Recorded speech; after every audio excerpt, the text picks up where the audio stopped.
Eu venho repetindo há semanas, talvez, ou pelo menos há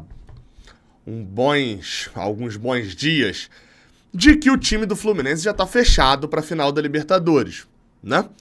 Bem, para mim, pelo menos, parecia óbvio que o Diniz vá escalar os nossos amigos Fábio, Samuel Xavier, Nino, Felipe Melo, Marcelo, Martinelli, André, Ganso, Arias, Keno e Germancano. Mas não é muito bem isso que pode acontecer, não. Eu sou Gabriel Amaral, sou jornalista, sou tricolor. Deixa o like aqui embaixo, se inscreve aqui no canal e vamos embora. Tá? Seja membro também aqui do canal. Cara, vamos lá.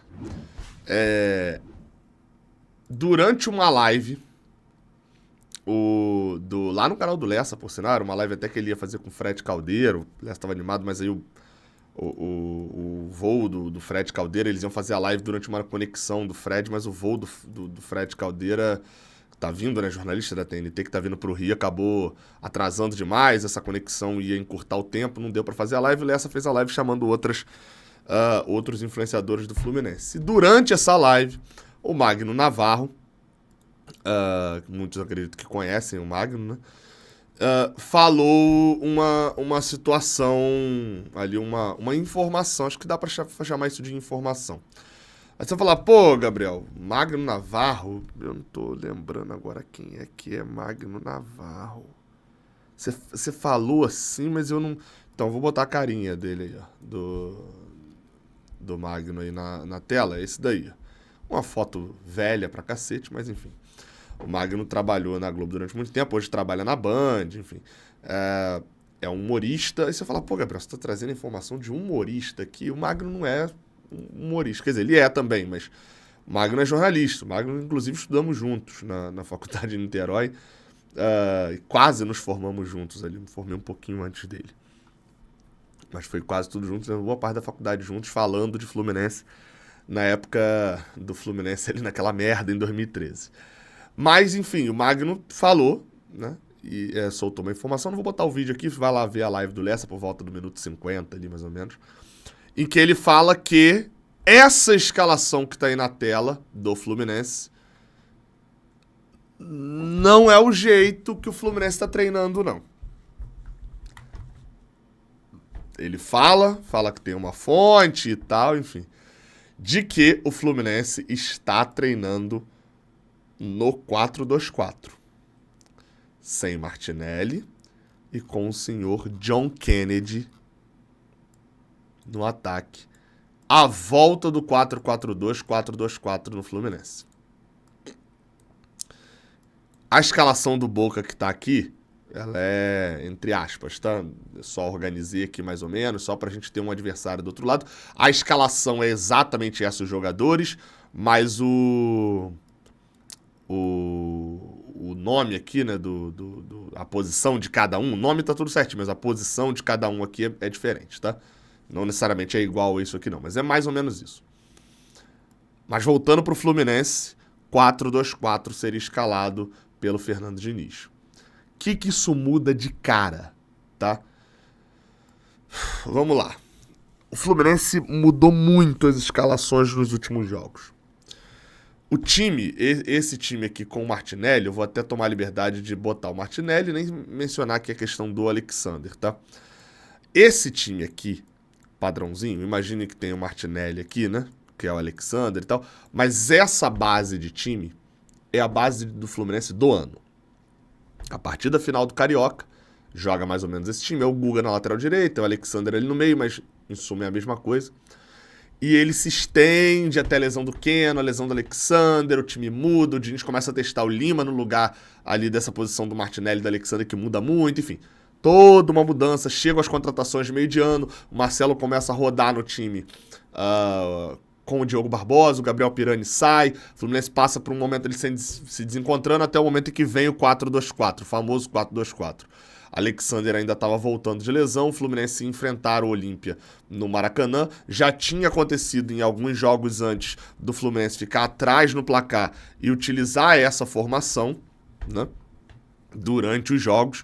O Fluminense, então, assim, vamos dizer, antes do jogo contra o Olímpia, ali, o jogo de ida, o Fluminense tomou 1-0 do América Mineiro no Maracanã. Chegou a tomar 1x0 do América Mineiro. Só que quando o Fluminense toma 1x0 do América Mineiro, ele já estava com 4-2-4. O John Kennedy e o Martinelli tinham entrado no intervalo, tinha saído o Felipe Melo e o Lima, ou seja, o Fluminense estava em campo com Fábio, Samuel Xavier, André na zaga e Nino, e o Diogo Barbosa, porque o Marcelo tinha saído no iniciozinho do segundo tempo. Ou seja, a gente tinha André na zaga e Diogo Barbosa. No meio de campo a gente tinha André, Ganso, André, Martinelli, Ganso, cadê? John Kennedy, Keno, Germancano e Arias. Acho que era isso, né? Sobrou um jogador aí na minha conta.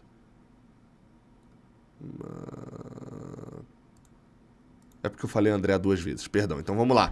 Ele tava no 4-2-4 com o André na zaga, né? O meio de campo era Martinelli e Ganso e a lateral esquerda era o Marcelo. Então assim, nesse jogo contra o América Mineiro, talvez foi uma das primeiras vezes que a gente viu esse 4-2-4 implementado ali com o time. Mas aí o time tinha Diogo Barbosa na lateral esquerda e o time tinha André na zaga. Depois ele vem contra o Olímpia, já de cara no jogo, enfim, tendo o Diogo Barbosa na lateral esquerda, quando o jogo contra o Olímpia, o Marcelo estava suspenso, tendo a zaga normal e o Fluminense faz 1-0 com essa formação, depois ainda entra o Martinelli, o André vai para a zaga e o Fluminense faz o 2-0 com o André na zaga.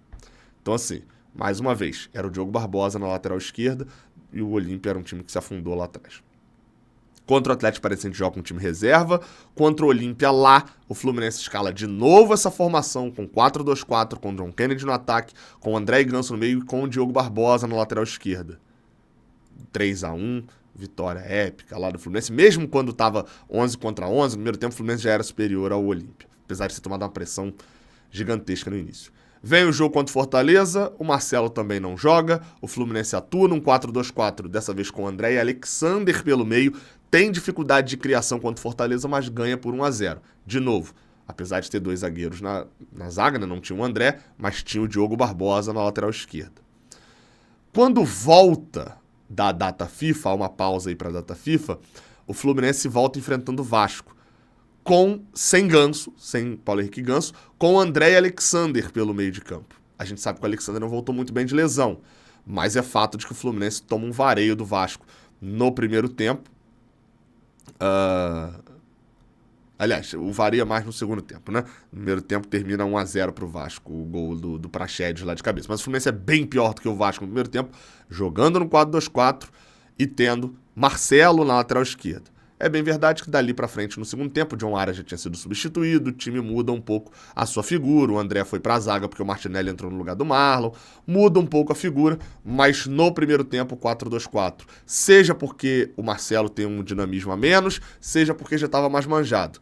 Mas fato é que, a partir dali, do jogo contra o Vasco, o 4-2-4 não funciona muito bem mais. E não vai funcionar contra o Vasco, contra o Cruzeiro, jogando no Maracanã. O Fluminense entra mais ou menos com 4-2-4, porque não tem o John Arias, entra o Lima, que vai ter uma pegada ali diferente do John Arias, e com o Diogo Barbosa na lateral esquerda, e o Fluminense ganha por 1-0, não sofre gol nesse jogo contra o Cruzeiro. No jogo contra o Internacional, o Marcelo tá de volta e o Fluminense tá, apesar de sofrer ali um pouco as chances do Internacional, tá ganhando por 1-0 no 4-2-4. E aí, depois da expulsão, toma o gol, enfim, o jogo muda da figura. Mas aí, pra ser justo, até a expulsão, um tempo inteiro, o Fluminense não tinha tomado gol. E, enfim, pelos meus cálculos, pela minha pesquisa, este foi o único momento de 4-2-4 com o Marcelo em campo em que o Fluminense não tomou gol. Gabriel, a culpa é do Marcelo, então... Não. Eu tô falando de roteiro de jogo, de cenário de jogo. O Diniz aparentemente vai lançar esse time aqui como titular. Segundo o Magno Navarro falou lá, ele tá treinando esse time. Gabriel, mas e se chegar na hora ele mudar tudo? É o Fernando Diniz, meu amigo. Ele pode chegar na hora, virar e falar assim, cara, eu gostei, aquela imitação lá do Diniz, né? Vai virar e falar, não, gostei muito do Thiago Santos, terceiro zagueiro, sai o John Kennedy aqui, porque eu vou de Thiago Santos de terceiro zagueiro e a gente vai assim pra final. Pode ser, o Diniz é louco, tá? Ninguém pode contestar esse ponto, não. Mas eu não duvidaria. Se ele tá treinando mesmo, se a fonte é quente. O Magno, né, aquilo que eu sempre falo, o Magno não tem porquê, não é um cara que busca essa relevância de notícia nem nada disso. E pelo que a ideia que eu troquei com o Lessa atesta um pouco essa informação também do Magno. Ou seja, podemos, meu Deus do céu, olha, prepare o seu coração, tá? Vamos ver, vai estar geral disponível.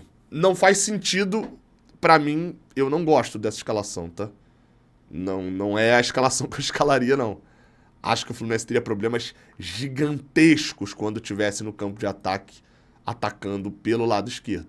Porque o Keno é o único que corre muito pra marcar e vai estar jogando como quarto atacante. Jesus. Enfim, prepare o seu coração. Eu não tenho certeza de nada. Gabriel, qual seria a sua escalação pra final? Hoje, eu estaria muito em dúvida nessa posição do Paulo Henrique Ganso. Exatamente. Nessa posição aqui. Foi mal no último jogo. Eu iria provavelmente com essa escalação que tá aí na tela. Mas eu não duvidaria de colocar o Lima aqui no lugar de Paulo Henrique Ganso. Porque eu acho que o Lima rende jogando, trocando de posição com o John Arias, fazendo esse diálogo aqui, chegando no campo de ataque para um time um pouco mais fechado do Boca para sair em contra-ataque, uma finalização de fora da área essencial. Mas eu tô muito em dúvida. Eu já tive mais certeza do Lima já, tá? Hoje eu tô muito em dúvida também, enfim. Se eu fosse treinador, eu ia decidir o time no vestiário. Entre Ganso e Lima. Eu provavelmente iria de Ganso, que você tirar o Ganso também de um jogo desse é difícil. Haja coração, hein? Que coisa nessa semana. E ó, esse vídeo tá saindo só na sexta de manhã. Ou seja, prepare o teu coração, tá? Me permite só aqui um minutinho pra explicar uma história aqui no final. Nessa sexta de manhã, eu tinha prometido pra galera que eu ia estar no CT do Fluminense fazendo a cobertura da entrevista coletiva do André, do treino aberto, depois dos 15 minutos abertos, né? Depois iria pro treino do Boca também, que teria a mesma coisa. Mas, infelizmente, enfim, a gente não compreende as coisas, né? O meu carro deu um problema, cara, no Rio de Janeiro. Ontem à noite eu tava jantando lá no Rio. Era aniversário da minha mãe, né? Nessa quinta noite. Na verdade, o aniversário foi na quarta, mas a gente tava comemorando na quinta. E aí, cara, um problema ali, a direção travou. Enfim, problema de mecânico. Eu não vou ficar dando palco pra mecânico que tem aí no nosso chat, não. Pra eu falar alguma coisa aqui, a pessoa fala, não, Gabriel, mas é diferente. Então, não, um mecânico aqui, meu mecânico já tá mexendo no carro já. Mas, pô, se desse esse problema na BR, por exemplo, eu dirijo na BR o tempo inteiro, podia ter sido uma parada bem grave. Graças a Deus não aconteceu, livramento total. Enfim, eu iria pra Barra de carro. Acabei não indo lá pra fazer o podcast do GE, acabei deixando o carro e indo de Uber, indo com Lessa, voltando de Uber. Então deu um problema dentro do estacionamento do prédio, o carro já tá aqui em Rio Bonito, tá consertando. E provavelmente na parte da tarde eu vou conseguir fazer a cobertura no Maracanã. Queria muito fazer a cobertura dessa parte do Boca Juniors e do Fluminense. Pô, a cobertura de uma final de Libertadores, cara. Independente de ter o Fluminense lá ou não, como torcedor, como jornalista, é um negócio gigantesco, né? Estar lá, a credencial, peguei hoje a credencial, até pra estar nesse jogo. E nesse jogo não, e nesse treino do Boca também. Até porque se tiver um Vasco e Boca na Libertadores, eu não vou estar credenciado, né? Não faz o menor sentido. Mas, enfim, a gente não sabe as coisas, o negócio é agradecer pelo livramento de não ter acontecido algo pior aí nessa questão do carro. Se Deus quiser, tamo junto aí na parte da tarde lá no Maracanã, no reconhecimento do gramado e nas coletivas do Nino e do Diniz. É isso então, tá, galera? Muito obrigado aí pela sua atenção. Muito obrigado pelo seu like, que eu sei que você já deixou, porque você já gostou do vídeo. Muito obrigado pela sua inscrição. Tamo, batendo ótimas metas aí no Raiz Tricolor. Mais de 215 mil inscritos. 215 mil, quase 300. E nesse sábado a gente vai fazer uma cobertura gigantesca a partir de 1h da tarde no Maracanã. Tamo junto, até a próxima, valeu.